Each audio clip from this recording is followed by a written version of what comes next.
was good. Y'all can be seated. Man, God is good, isn't he?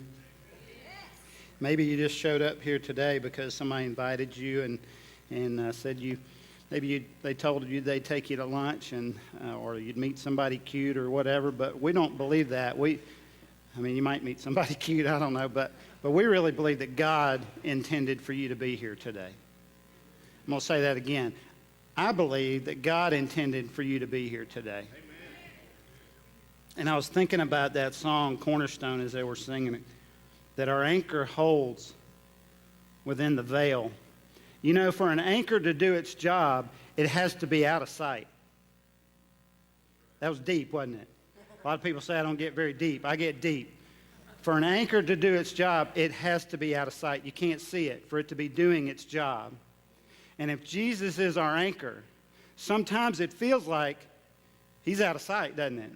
Sometimes it feels like he's not listening, he's nowhere to be found, he's not helping us. Where is he? But he's the anchor that holds deep down when we need him to. And some of you just came for that. I could just say amen. We could go home, couldn't we?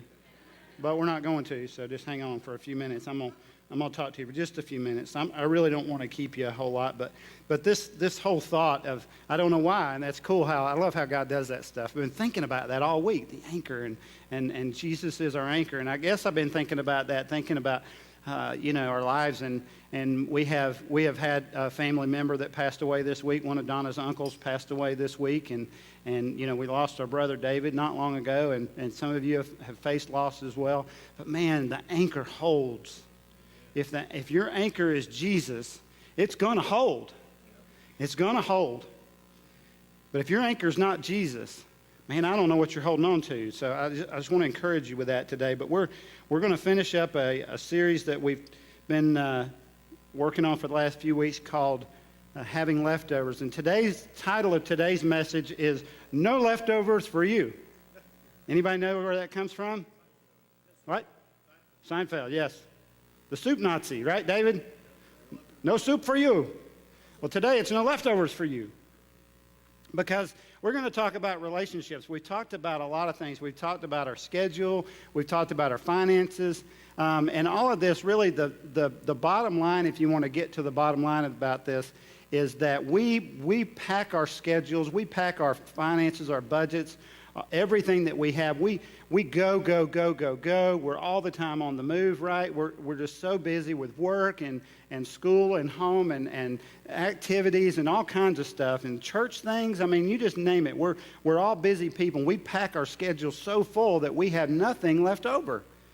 And for many of us, our finances are that way. And when that's the case and you're down to every dollar, like every dollar counts, if you can't have a bump in the road financially in any way, shape, or form, if Starbucks goes up 50 cents on a coffee, you're in trouble. I mean, if that's where a lot of us live, that we have no margin, we have no gap whatsoever financially.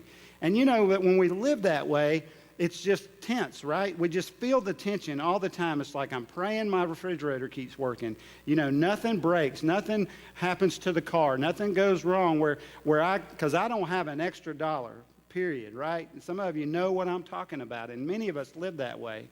Our schedule's so full of things and our kids are doing a million different things. They're playing sports and they're doing all kinds of different activities, and we want them to come to church, and then we want some time with them, and on and on and on, and we're just driven to pack our schedules and our time and our finances, and everything is just packed full to where there's nothing left over. And that's no way to live. That's not the way Jesus intended us to live. One of the very first things that God told us is to have a Sabbath.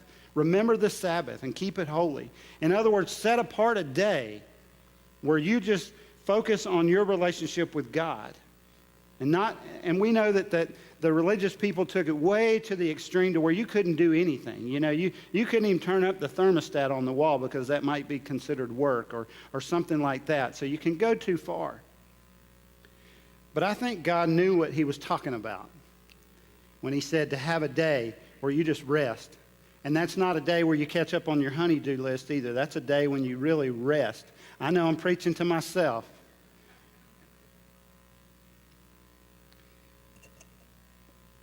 The thing about time, last week we talked about finances, and it was kind of hard for me because I hate talking about money. I don't know if y'all can probably tell that. It's like anytime I talk about money, it's like the worst sermon ever.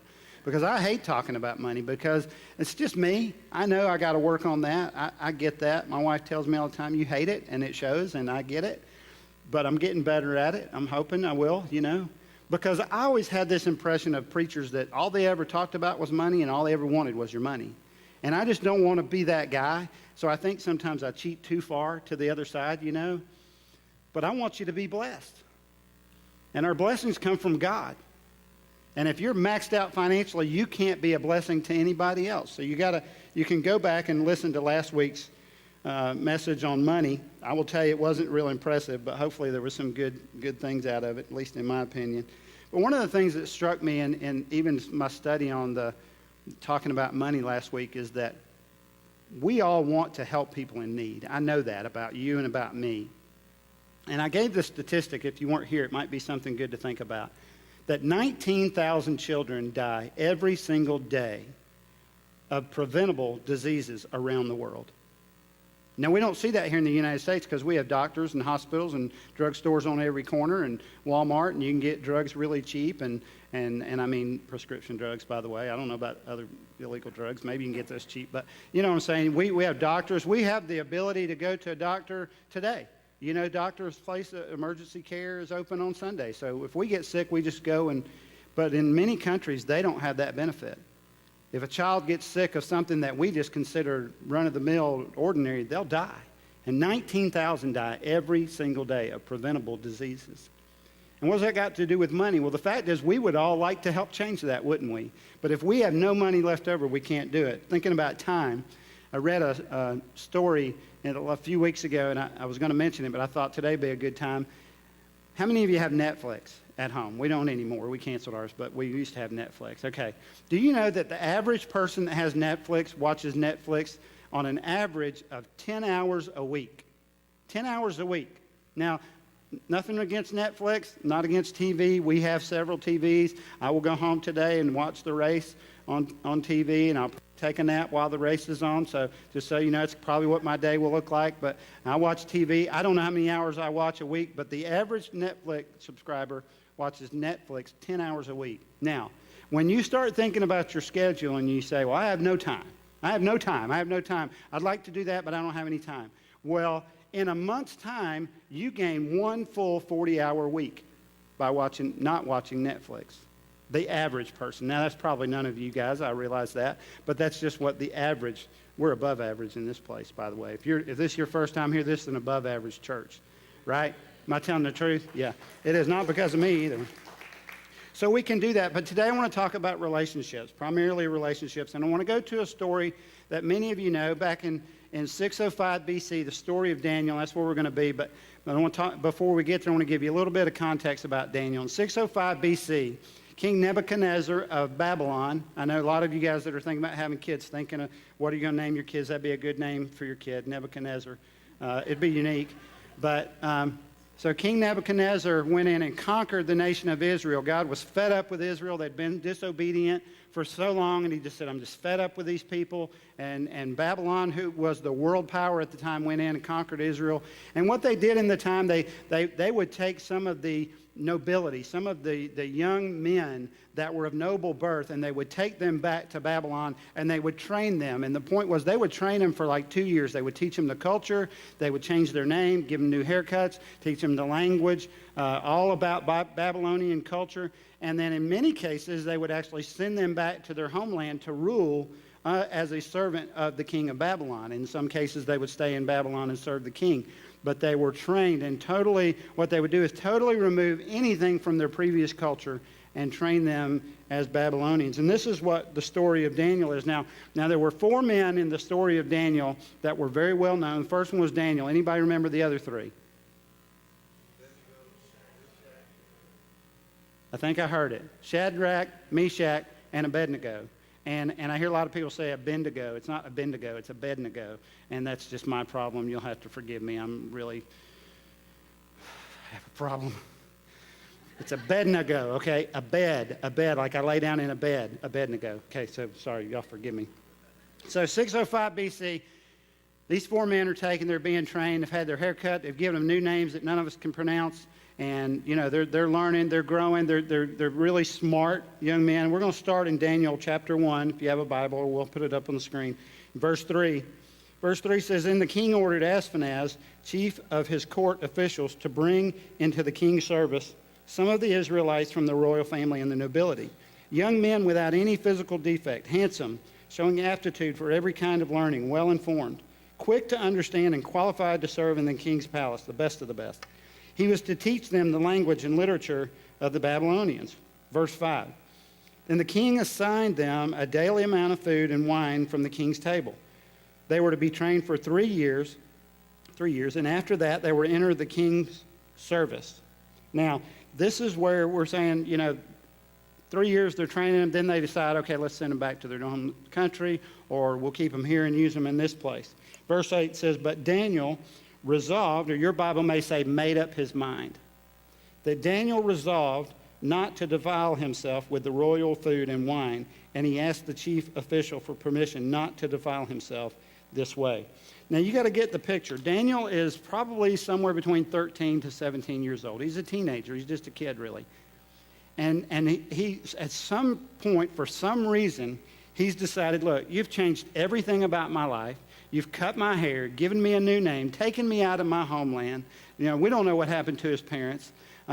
You've just removed everything Hebrew from me. And at this point, Daniel says, I'm drawing the line right here. You're not going to take away the God that I worship. And here's the thing. Well, it's just talking about food. But here's the thing you may not know. The kings in those days of Babylon, what they would do is they would offer the food to idols. So they would literally, kind of like we do around Christmas, some of us putting out cookies for Santa Claus or whatever, some of you may do that, not exactly the same way, but in a way, they would take the food for the kings and they would set it out and say, okay, idols, you eat whatever you want, and whatever's left over, the king and his family will get. Well, you can imagine there was a lot left over, so the kings never went hungry in Babylon, and it was good food. So this is what was going on. But the point was that if you were to eat of the food, drink the wine that was offered to the idols, you were participating in the worship of these idols, that anything that good that happened in your life, the idols would be given the credit instead of the king or God, as we know. And Daniel said, I draw the line. I'm not going to do that. I can't turn my back on my God. I mean, I'll do this other stuff. I'll try to serve, but I'm drawing the line here. I will not defile myself or put God second. And basically, he had 2 options, and he couldn't have it both ways. Daniel could do one of 2 things. He could eat the food and then go to God and say, God, you know that my commitment to you is strong. I don't want to do this, but I'm going to go ahead and eat the food and ask you, God, to show me grace and forgiveness. His other choice was to go to the king and say, I'm not going to eat this food because I'll be defiled. I would turn my back on my God and ask the king for grace and forgiveness. Now, where would you go? I mean, where are you more likely to receive grace and forgiveness? From the king or from God? I mean, with God, if you don't go God's way, there's probably not going to be an immediate consequence. But if you don't go the king's way, there's very likely to be an immediate consequence. In fact, the king could immediately take your head and kill you right then. But Daniel says, I'm not going to do it. I'm just going to take my chances. And here's the thing. Both of these, God and the king, deserved to be number one, right? They both felt like they should have priority in Daniel's life. And Daniel said, I'm going to have to cheat one of them. And I got to decide, who am I going to cheat out of the loyalty that they deserve? Now, we find ourselves in the same situation every day. Not necessarily with the food that we eat, but with our time, with our effort. The people that we spend time with, the things that we do, our jobs, whatever. Every single day, we have the same choices to cheat someone. And don't be mistaken, everyone has to cheat. You cannot give everyone all of the time and energy that they want. And it's not about, some of you might say, well, it's about discipline. I'm not disciplined. I need to work out my time better. I need to have a time schedule. And listen, I'm not against that. I've had to do it before too. But the fact is, there's just not enough time in the day. If you have children at home, or we have a wife or a husband at home, you go home and you spend time with your kids and you say, all right, kids, we're going to play until you are done playing.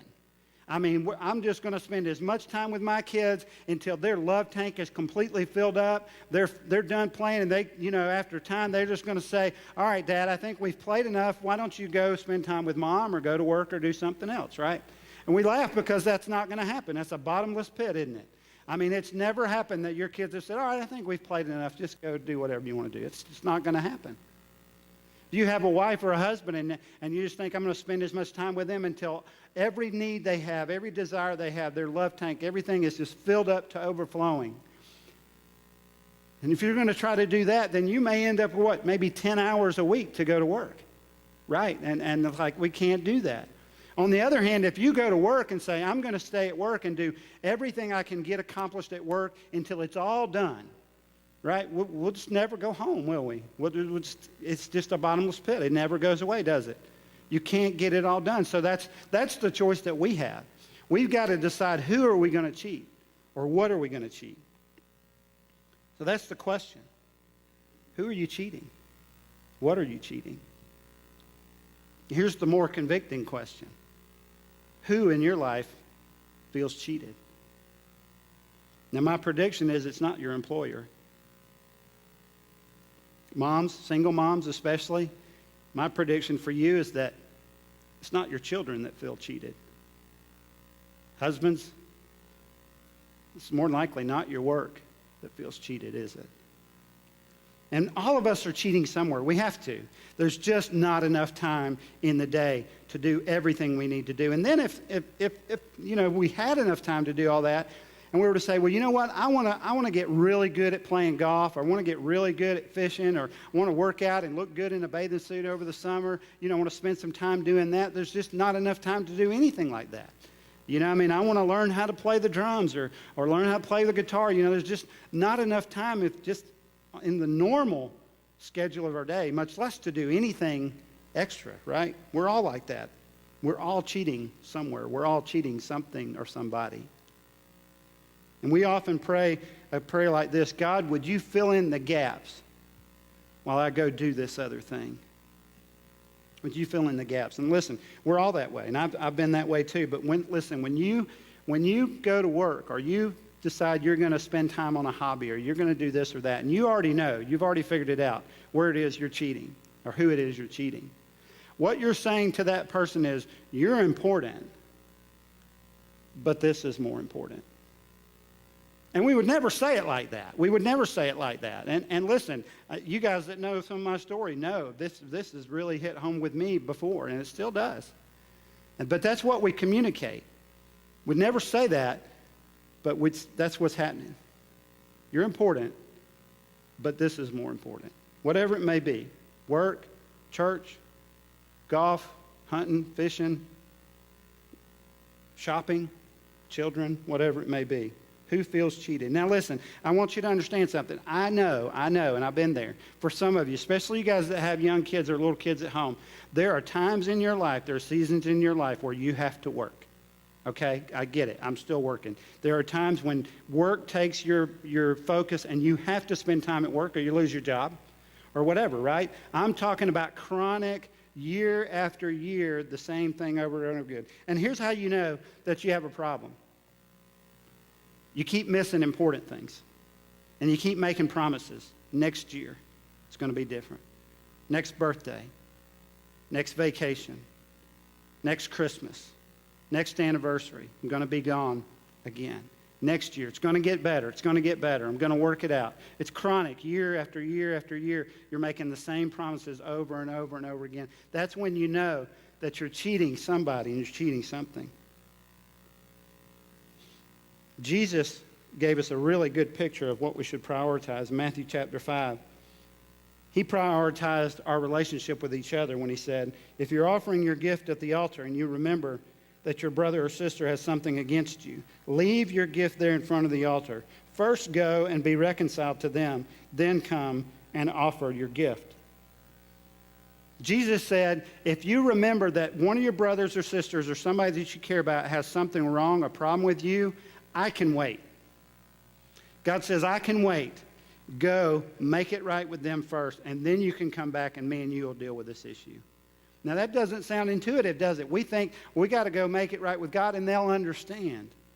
And that's what we do. And what we do is when we ask our children or our spouse to understand in an area that they really shouldn't have to. Like if I'm working so much and I go to my wife or my kids and say, look, I'm going to be gone, I'm going to be gone, I'm going to be gone year after year, and I need you to understand.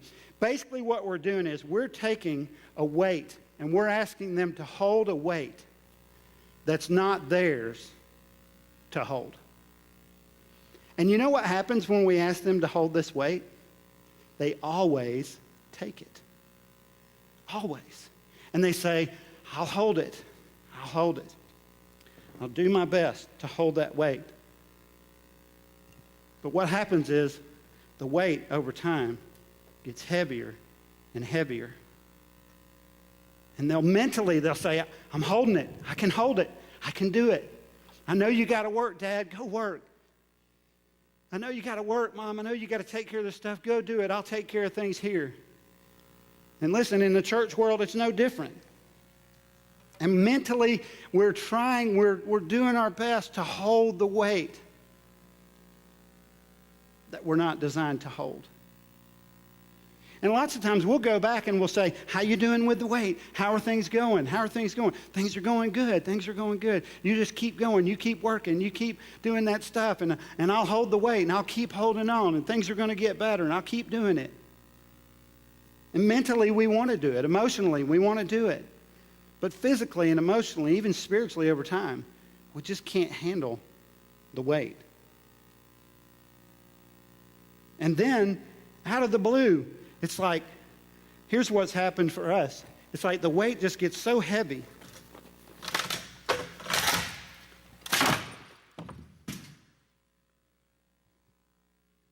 And that happens. And when that happens, we focus on the moment. We go, what happened? I thought you were doing okay. I thought you were holding on. And we focus on the moment. And when we don't realize it was a process of holding a weight that we just couldn't hold mentally, emotionally, we wanted to. But we couldn't hold it anymore, and the weight breaks. And it's a mess.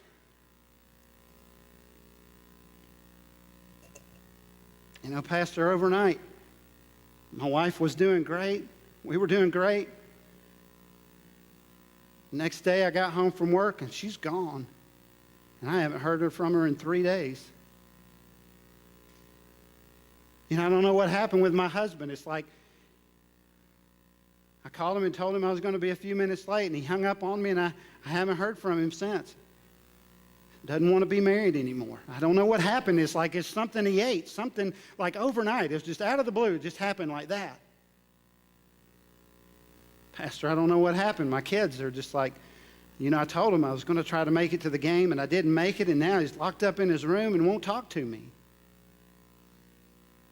My kids, they're hanging out with these friends. They quit hanging out with the friends they used to hang out with. They don't go to church anymore, and these friends are hanging out with. They're kind of scaring me, and I don't know what's going on. And it was just like out of the blue, came out of nowhere. And we don't realize that it didn't come out of the blue. It's been going on a long time. And we've got to realize that this is not just about the moment. It's about the process of making somebody hold a weight that they weren't designed to hold. And today there may even be some people in here holding a weight saying, I'm willing, but I don't know how long I can hold on. I don't know how long I can hold on. Donna had to leave to go to her uncle's funeral. It's 2.5 hours away, and we would never make it. We went yesterday, just so you know, to the funeral home. But I want to tell you a little bit of our story. Many years ago, this is me. Our kids are all playing sports. all very involved in school, cheerleading and drama stuff at school, plus playing all kinds of sports and working jobs on their own and doing all kinds of, just busy, and we're busy. And I'm working a job, and we're just kind of getting our feet wet in ministry, kind of doing a little bit of stuff here and there. And I'm playing golf, 3 days a week. Golf is of the Lord. Y'all know that, right? Anybody know that? Les, you know that, right, Billy? Because it starts with G, which means God, and golf. It's like, so, I'm just kidding. I'm just saying, I was playing golf all the time. And when I wasn't playing golf, I was playing softball. And when I wasn't doing that, I was coaching my kids in sports. I coached all of my kids in sports. When I wasn't doing that, I was working, right? Making a living, supporting my family, right? I'm supporting my family. But what I realized was I wasn't supporting my family. I was working, was making money, but I wasn't supporting my family. And the weight began to get heavier and heavier and heavier. And we argued. We argued about money. We argued about the kids. We argued about golf. We argued about shopping. We argued about everything. We argued about leftovers in the fridge. We argued about everything. And when I would come home, everybody would scatter. I don't know if you've ever been there. It's not a good place to be. And then one day I was on a job. I was doing construction at the time. I was on a job, and I remember after arguing all night pretty much and all morning, and then arguing on the phone, Donna said, "I'm not going to do this anymore." And I got home that afternoon, and she was gone. And she wouldn't answer her phone. And I called her over and over and over and over and over. And she would not answer the phone. For 3 or 4 days, I never heard from her. And I'm just going to tell you, if you've never been there, that's about the worst place in the world to be. When you realized that you had done something, you had laid a weight on somebody for so long, and they broke and couldn't handle it anymore. And I called 2 friends, our best friends in the world, and told them, I said, "Donna's gone. I'm just crying. She's gone. She's not coming back." Now, she had been in touch with them, and they said, "No, she'll be back. You just got to give her some time." And I'm just going to tell you, sometimes when the weight breaks, the pieces can't be put back together. Sometimes when it drops and it makes such a mess that you just can't piece things back together. Sometimes it's the end of a relationship. Sometimes it's the end of a family as you know it. Sometimes it's the end of a career that you were hoping for. Sometimes it's just the end of all your hopes and dreams. Sometimes it can't be put back together. I wish I could tell you that in every case it can, but sometimes it can't.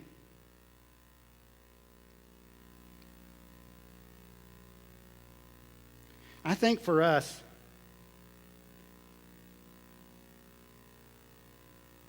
it was a huge wake-up call. As hard as it was, and as brokenhearted as I was, and she was, obviously, I think it was the best thing that ever happened to us. Because it woke me up to what I was really doing. I wasn't realizing that I had put a weight on her and my kids that none of them could handle. I hadn't realized it. I just thought, I'm working, I'm a decent guy, I'm providing for my family. I think I'm doing everything I should do. I don't cuss or drink anymore. I'm doing pretty good. I thought I was doing well, but what I realized, I had placed a weight on them that they couldn't handle. And it woke us up. I think the thing about that is, for many of us, we're progress oriented. We like to see progress, don't we? I love to build something that I can see. Some of you guys are like, I like to do stuff with my hands. I like to make something that I can actually see. And at work, we see progress. At work, we see benefits. At home, I'm just home. But for me, I knew that many years later, I would have to stand up in front of you guys and other people and talk about the things that Scripture talks about when it comes to relationships and marriage. And the Apostle Paul said a lot of really important things. And in Ephesians 5, verse 21, Paul said, submit to one another out of reverence for Christ. Men, let me talk to you for a minute. You need to cheat work. You need to cheat work. And I know the pushback. I know the argument. But Mark, if I cheat work, if I don't do everything I got to do at work, we won't make it. We talked about that a few weeks ago. See, this is where the whole series boils down to, is the fear. We're afraid we won't make it. But listen, if we start honoring God and doing the things that God's called us to do, God will honor that, and He will provide for us in ways that we can't even understand. We have to trust God. We can't be in fear all the time. We have to trust that God will do the things He's promised to do. And for you, you may have to submit out of reverence for Christ. Honestly, in some ways, that's where we were. We weren't even in love. We weren't even in like anymore. And that's not even a joke. It's the truth. We didn't like each other. We didn't even like being around each other. And we basically had to say, I'm going to submit. We're going to submit to each other out of reverence for Christ. But you know what? That's not a bad place to be either. Because if you can submit out of reverence for Christ, eventually you'll gain reverence for each other when you do it God's way. And then Ephesians 5:22 says, wives, submit yourselves to your own husbands as you do to the Lord. Ladies, for some of you, you may need to cheat work. You may need to get another job. And I'm not against ladies working. Listen, Donna's worked her whole life. Not against that. But you have to make a decision. What has become the priority in your life? What are you cheating? Who are you cheating? And who feels cheated? Some are cheating their husband for the sake of their kids.